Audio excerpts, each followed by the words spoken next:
Hey there, everybody. We had actual real-life football. We had injuries. We had unexpectedly good performances. And now it's time to start thinking about making those rosters for fantasy better with your Week 2 waiver wire. Hey there, it is Chris. Welcome to the show. Would really help if you would like this video and subscribe to this channel. It's definitely a way you can help us out. Week 1 was fun. Now it's time to start thinking about Week 2, and let's take a look at the waiver wire. Okay, let's start with some names you can think about adding in a shallower league. The Jags offense might not be that good, but James Robinson has a big part of it. Chris Thompson barely played in Week 1. The Jags offensive line blew some big lanes for the thundering Robinson. He's not great, but he might have a big workload. Dallas Goedert produced several highlight reel catches, and it's to the point where I can argue both Eagle tight ends are startable with that bad wideout core. Chase Edmonds took a backseat to Kenyon Drake, but scored a touchdown out of a funky formation. And Boston Scott wasn't all that good, but we don't know if Miles Sanders will return in Week 2. As you note, I skipped Mike Williams on that list. Just wanted to show you a montage from Sunday real quick. Tyrod Taylor is pretty terrible. He's not an accurate passer, but Williams wasn't even supposed to play for a month with a shoulder injury, and he was pretty amazing, flopping all over the place trying to make the best of some bad throws by Tyrod Taylor. His ownership percentage is obviously suppressed by the preseason injury concerns, but he should be added in just about every league. We'll get back to the deeper league waiver ads in a moment. First, let's thank the sponsor. I love Thursday boots. This is one pair of my Thursday boots. They are absolutely fantastic. Honestly, it's about to be fall. If you could use a nice pair of boots, can't recommend Thursday highly enough.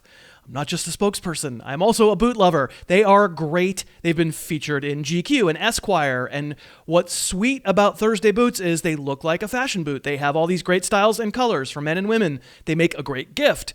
But they hold up great. The pair I've got is 5 years old. They're durable as hell. You can do work in them as well. You don't need to worry about splashing in a puddle and now they're ruined. If you're looking for a way to support the free content we make on this channel and you need a pair of boots, just click on over thursdayboots.com/HarrisTube. Really reasonably priced. You'll have them for a decade, you know? It's a great buy. thursdayboots.com/HarrisTube. Okay, now for slightly deeper leagues. I'm going to look at some players owned in 1/3 of Yahoo leagues or fewer, and therefore more widely available and potentially good waiver claim ads. We'll look at some film for each of these candidates. Let's get going. At number 5, I have Marquez Valdes-Scantling because, man, the Packers took shots. We all kind of assumed Alan Lazard would be the prime beneficiary if they did, but let's be honest and say that MVS is faster. He's the speed threat, and the demise of Aaron Rodgers was somewhat overstated. You're watching it 4 enormous deep shots on Sunday. You'll see a touchdown in this group. True, the Vikings didn't have a pass rush and didn't have experienced corners. It won't always be this easy. And also, there's an easy way into Aaron Rodgers' doghouse, which is pretty much where MVS resided last year. I cannot get him any higher than 5th on my list because he is a human doink machine. At number 4, I'll say rookie Chargers running back Joshua Kelley. Justin Jackson got hurt, and Kelley hadn't played to that point, but from then on, he was very involved. I think we can show you a couple of quick plays to get a sense of who he looks like.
It was encouraging to see this kind of chemistry with Senor Baby Bjorn, Phillip Rivers, where Rivers can let it go that early and trust Campbell to separate. That's really good stuff.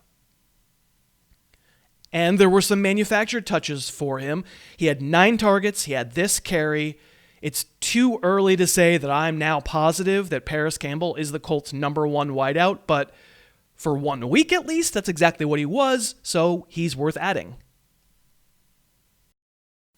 The number 2 waiver add of the week is the thundering Malcolm Brown, who again, it's only 1 week, but he was obviously a better player than rookie Cam Akers on Sunday night. Not only that, but was clearly more trusted by his team.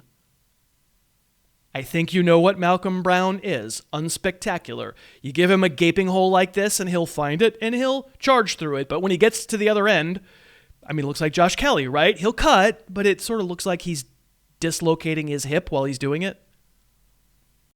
Brown isn't an exciting player. I think Akers can easily take over more work as the season goes along, but those in need right now, there could be a lot of short touchdowns available for Malcolm Brown. And number 1 for me this week is Colts mini back, Nyheim Hines. We should realize that these touchdowns we're showing you here came in the first half, the former before Marlon Mack got hurt, the latter before Jonathan Taylor had really rounded into form, but they're good plays, and I think they show what we know about Hines. We're talking about a really fun little guy with tons of quickness and absolute elite track speed. With Mack out for the season, Jonathan Taylor becomes the lead back, but Hines should very much be involved in the receiving game, spelling Jonathan Taylor a fair amount and in hurry up. It is easy to imagine the Eckler role for Hines. Easier than it was before Mack's injury. Hines looks like a weekly PPR flex until further notice. So here's how I see it for week 2. Though I've got other names. I mean, if you told me you were interested in Myles Gaskin, I could see it. Jerick McKinnon got more run than Tevin Coleman. Russell Gage, Laviska Shenault, all names under consideration. Most importantly, what do you think? Let us know down in the comments and get on the waiver wire. And if you'd like to help out the channel seriously, go grab yourself a pair of Thursday boots. ThursdayBoots.com/HarrisTube. Please like and subscribe. Thanks very much. See you next time. Thanks so much for watching. Please, please, please smash that like button. Write a comment. Tell us who else you'd like to see us review film on. And of course, best of all, please subscribe to our channel and then click that little bell above the subscribe button and you'll be notified whenever we post a new video.